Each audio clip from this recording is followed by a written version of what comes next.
Good morning, everyone. We have finished packing up our site here on North Mud Creek. We've really enjoyed that site. I think it's definitely in my top 3 of places we've stayed.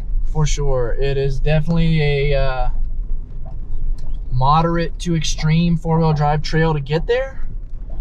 Trail is very skinny. You are going to get pinstripes. We actually had 70 down and 16 up for Verizon where we were, so I was able to stay there all week and do work. We are headed out to the Outdoor Adventure Expo in Salt Lake City, which is just north of us, about an hour. So we're headed that way today to get a spot before the crowds come in. And we have to fill up our water and we have to drop all of our trash off. Guys, if you're doing this life like we are and you love doing it as much as we do, take extra trash bags with you. Clean up the sites. I know it's not your trash. I know you didn't leave it there. But we all love doing this. And if it stays trashed, they're going to shut them down. They've been shutting them down. So do what you can, especially at your favorite spots. If you got some favorite spots that you weekend at all the time, make sure they stay clean so you can keep going there all weekend like you love to do. But yeah, we're gonna fill up our water, drop our trash, and we're gonna head north to Salt Lake City.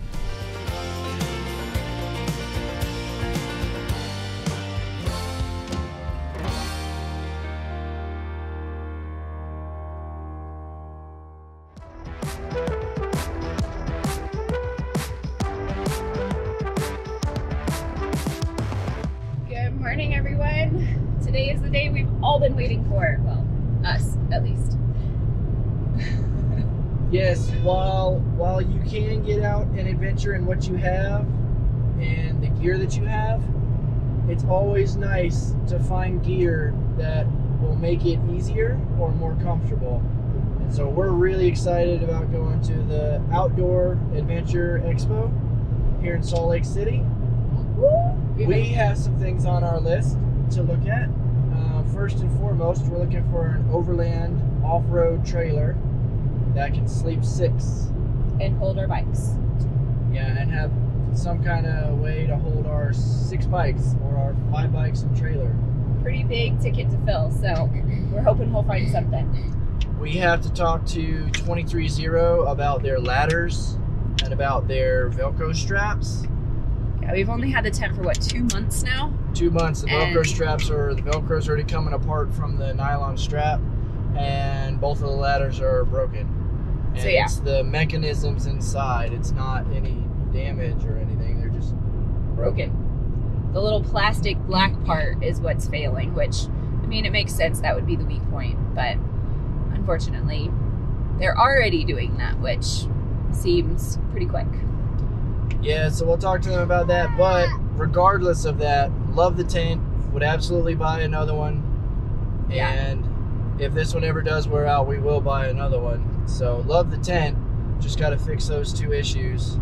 Honestly, those 2 things are worth fixing for everything else that you get with this tent, because it is truly, it's just truly a superior tent over everything else that we've seen on the market. So we'll take care of that.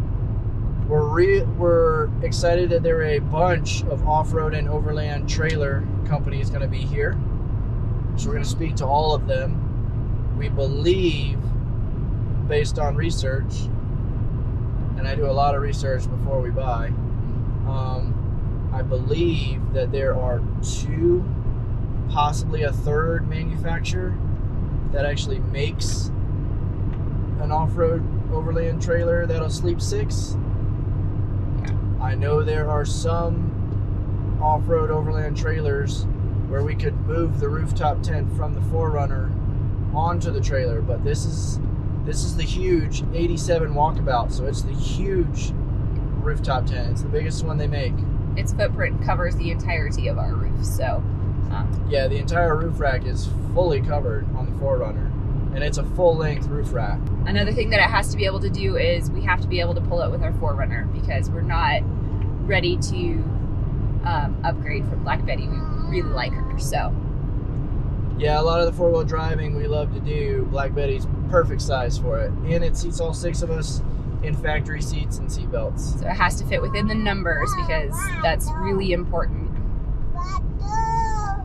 So the other thing is in the next 14 days, Black Betty's going up in the air with new shoes.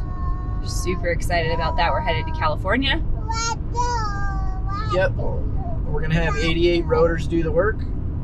And when that happens, the trailer, whether it's King Leo or an off-road overland trailer, needs to be up in the air as well. Yeah. And so the overland off-road trailer is already built that way. If for whatever reason we have to keep King Leo for a little while, we do have an option for that. Timbrin makes 4-inch lift axle-less axles for our trailer. So that'll eliminate the axle, which is a big deal. But then, because it's a 4-inch drop axle right now, King Leo will actually go up in the air 8 inches. Which is a lot. And then we can get you can get the hubs with the electric brakes, which is a big deal. Yeah. But the bigger deal is you can get the hubs that match the 4Runner perfectly. So you can just have 6 of the exact same tire on your rig. That's really appealing to us because then we can have 2 spares that are identical, and when you're off-roading, that's always a benefit.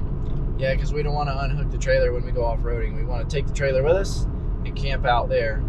Yep. So we have lots of options, and it's getting time to make some decisions. And we're pretty excited to be able to be here, to be able to see all the stuff in person, to talk to the manufacturers, to be able to get answers. The big thing, though, is we've been doing this since October, and it is now June. So we've overland and off-road and camped with the gear that we've had full time, except for the rooftop tent. That was the only modification we made quickly.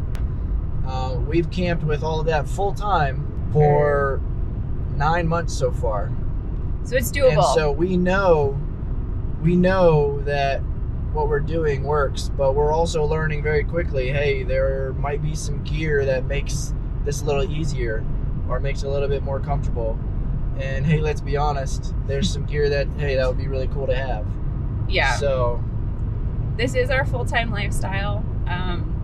Anything that makes day-to-day easier for us is worth it. Or quicker. Yeah, I mean, this lifestyle is a lot harder than just living in a sticks and bricks house. There's a lot of stuff that comes to it, goes with it, and everybody wants their day-to-day life to be just a little bit easier. So, well, and this is even different from what we wanted to do originally with an RV. Yeah. With an RV, you can set it up and whatever. Whereas for us, we're setting up and tearing down every single time we move, like completely. It's not just taking a few things off the countertop for an RV. It's straight up everything has to move. Yeah, so we've, with just the rooftop tent alone, we've got our setup time down from 2 hours down to about half an hour total. Yeah. And we've gotten our pack up time down from 3 hours down to right about 45 minutes to an hour. And that's from start to finish. That's everybody's asleep to get up and out the door and in the car and driving down the road. So we're really excited about this. We're going to be here all weekend, meeting up with manufacturers and companies, and hopefully meeting some of you guys. Yeah. And meeting some friends, hopefully some families that do this, and seeing if we can't get some trips going and some, weekends going or whatever. Maybe there's another family that's doing this full time too. We just don't know yet.